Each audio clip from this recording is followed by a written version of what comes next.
Oh, man. Get some KFC.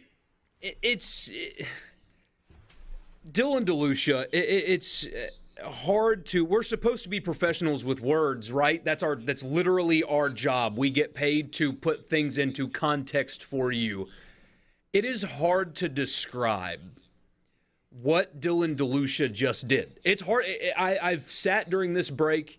Our boss, Will, came in to put what Dylan DeLucia just did, considering the stakes and how this has never happened to the program before. This hasn't happened in major Ole Miss sports since the 60s. Yeah. For him to be in this spot on short rest for him after he was exceptional against Auburn a few days ago, against this Arkansas lineup, in a day where his offense was struggling, couldn't get anything going offensively. Defense behind him wasn't particularly good in a couple of cases, and yet he runs out against this Arkansas lineup with the national championship series on the line, something that Ole Miss has never done, and he throws 9 complete, 4 hits, shutout baseball. It's hard to describe it other than, like we said before, the greatest individual performance in the history of that program and probably in the history of the school. And I don't know if probably is even the right word to use. Unbelievable what he was today. If it goes 3 games and he gets to pitch again and he gets another win, that's a statue. That's a statue in front of your stadium. I mean, that's the way it should be. And the thing is now, on top of the day being unbelievable and all that stuff, all the poetic things that you'll get out of this performance that people will talk about for the rest of time, in Ole Miss fandom anyway, he saved the bullpen. Yeah. You didn't have to throw Josh Mallett. You didn't have to throw Brandon Johnson. Jack Doherty's going to be available for you in full on Saturday. So even though you're at a disadvantage with Oklahoma now having to play this extra game and throw your ace, you threw one guy today in that extra game, and that's it. So you can use your entire bullpen fully intact against Oklahoma. Who needs him, though, with Hunter Elliott coming? He's going to throw 7 or 8 innings, too.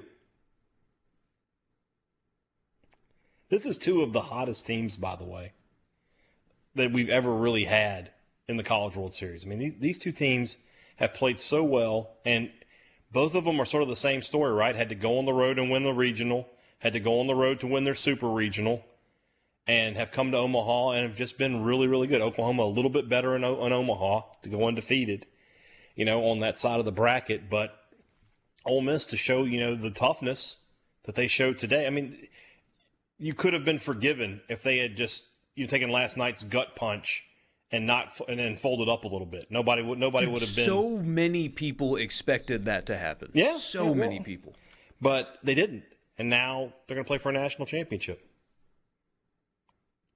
It does remind me. I don't know. Ole Miss fans aren't going to want to hear this from me, but more than last year, it reminds me a lot of 2013 when everybody's like, "Okay, this is State's time. It's finally going to happen." And they played that UCLA team and got mowed down. I don't think Oklahoma's going to mow Ole Miss down, but they're just this weird team that can mash the baseball. They're pitching well. It's going to be a very competitive national championship series, I think.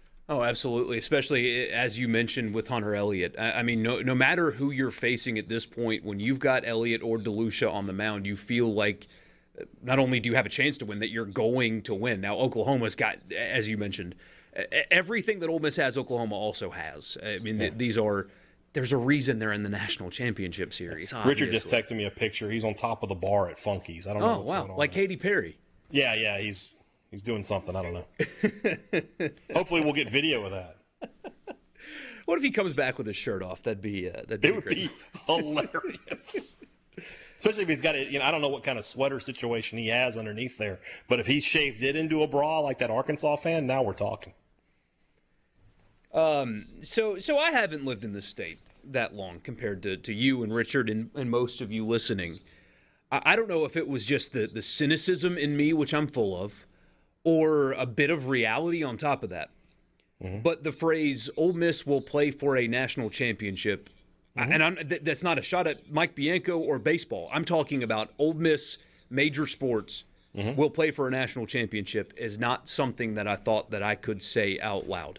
Yeah, it's something I remember back in 2013. Yeah. The first time it happened, and then you had a couple of the women's basketball games, but this isn't neither one of our programs are Alabama football, so never take these things for granted. Obviously, it's the first one for Ole Miss, so impossible to do so.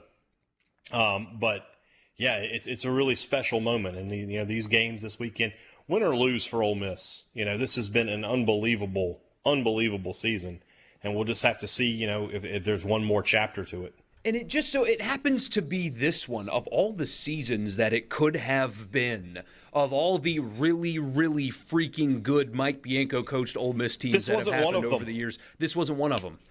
We should replay or put out on podcast and make everybody listen to our show the Monday after the MSU series, where we think, okay, what's happened here? It's over for Ole Miss, and Bianco's going to get fired at the end of the season, and Mississippi State has figured it out, and they've turned it around, and they're going to make their way to the NCAA tournament. And instead, both teams went the opposite direction of what we were thinking. And, this is an unbelievable run from Ole Miss. Unbelievable. To every sense of the word. Yeah, barely making the tournament, going down to, a road regional. Mike Bianco had never won a road regional. Isn't that correct? That is correct. So they do that. Then they play their in-state rival, one of their in-state rivals, in front of an unbelievably hostile crowd, and they beat them down in front of their own fans. That was an embarrassing weekend for Southern Miss. And now they've gone to Omaha and really should have been done in 3. Oh, my God. He's got no clothes on. Richard, this is a family program. He is soaked from head to toe in whiskey. Why'd you turn all the TVs off? Because I didn't want to watch hockey. Oh, okay. Feel free to turn them back on. Yeah, we can do that. Sorry. Okay, Thatcher, all is well. What? The dog? That's not what we told everybody. Dog as well. Okay. Oh, you thought I was going to? I told him you ran out with your shirt off and everything. And you were planning on going to. We said you were at the Katy top Perry of the bar style. at Funky's.